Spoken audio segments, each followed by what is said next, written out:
వేసవి పూర్తి స్థాయిలో మొదలు కాకముందే ప్రధాన నగరాల గొంతెండుతుంది. తాగునీటి కష్టాలు మొదలయ్యాయి. ఈ పరిస్థితులు మారుమూల పల్లెలకే కాదు, ప్రధాన మెట్రో నగరాలకు కూడా తప్పటం లేదు. ముఖ్యంగా బెంగళూరు నీటి కొరత పట్టి పీడిస్తోంది. నీరు లేక నగరవాసులు పేపర్ ప్లేట్లు వినియోగం 2 రోజులకు ఒకసారి స్నానం చేసే పరిస్థితి నెలకొంది. తాము పడుతున్న అవస్థలు ప్రపంచానికి తెలియచేసేలా ఫోటోలు, వీడియోలు సోషల్ మీడియాలో పోస్ట్ చేస్తున్నారు బెంగళూరు వాసులు. ప్రభుత్వం ఎన్ని రకాల చర్యలు తీసుకుంటున్నా వేసవి కావడంతో పరిస్థితి అదుపులోకి రావడం లేదు.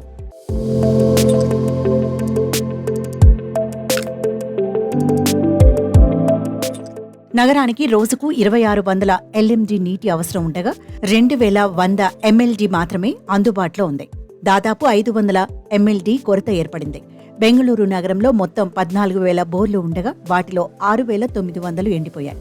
దీంతో బెంగళూరు వాసులు నీటి కోసం కోటి కష్టాలు పడుతున్నారు. నీటి కొరత కారణంగా కాలకృత్యాలు కూడా తీర్చుకోలేని దుస్థితి తలెత్తింది. మాల్స్లోని టాయిలెట్లను ఉపయోగిస్తున్నారు. 20 లీటర్ల తాగునీటి డబ్బా కోసం గంటల తరబడి వెయిట్ చేయాల్సి వస్తుంది. నా పేరు తేజేష్ కుమార్. ఇక్కడే నేను క్లీన్ కోడ్లో వర్క్ చేస్తున్న సాఫ్ట్వేర్ మెంటర్గా.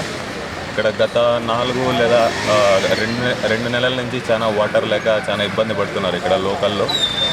ఎందుకంటే గ్రౌండ్ వాటర్ తగ్గిపోవడం, వర్షాలు చాలా తక్కువగా ఉండటం వల్ల సో ఇక్కడ చాలా ఫేస్ చేస్తున్నారు. నేను ఇక్కడే పీజీలో ఉంటాను దగ్గరలో. సో అక్కడ కూడా వాటర్ క్రైసిస్ చాలా ఉంది. సో 3-4 డేస్ నుంచి వాటర్ లేవు మా పీజీలో కూడా. సో ఇక్కడ ఎవ్రీవేర్ ఇన్ బెంగళూరు ఇదే ప్రాబ్లం ఫేస్ చేస్తున్నారు. ఇక్కడ ఒక క్యాన్ కోసం చాలా గంటల సేపు వేచి ఉండాల్సి వస్తుంది, ఒక క్యాన్ వాటర్ కోసం. అంతేకాకుండా ఇక్కడ క్యూ చూస్తున్నారా, ఇటు సైడ్ కార్డు, ఇటు సైడ్ నార్మల్గా తీసుకునే వెళ్ళేవాళ్ళు 5 రూపీస్ కాయంతో. సో ఇక్కడ 1 అవర్ నుంచి 2 అవర్స్ వరకు పడుతుంది ఒక క్యాన్ వాటర్ వెళ్ళడానికి. ఇంకా పీజీల్లో అయితే చాలా ఇది దారుణంగా ఉంది పరిస్థితి. ఎందుకంటే అక్కడ వాటర్ కూడా 2000 ఇస్తామన్నా కూడా ఒక ట్యాంకర్ కూడా రాలేకపోవడం. ఇంకా చాలా ఏరియాల్లో ఇదే రకంగా వాటర్ క్రైసిస్ చాలా ఉంది బెంగళూరులో. సో అంతేకాకుండా గవర్నమెంట్ కూడా కొన్ని తగిన చర్యలు తీసుకోవాలి ప్రైవేట్ బోర్ ఏజెన్సీస్కి కానీ. సో విజ్ఞప్తి చేస్తాను.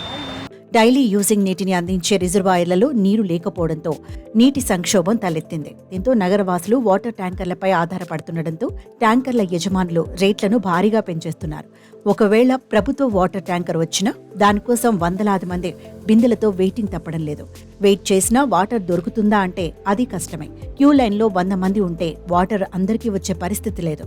దీంతో పలువురు ప్రభుత్వంపై పెదవి విరుస్తున్నారు. మరోవైపు నీటి కొరత కారణంగా హోలీ వేడుకలపై వాటర్ బోర్డు నిషేధం విధించింది.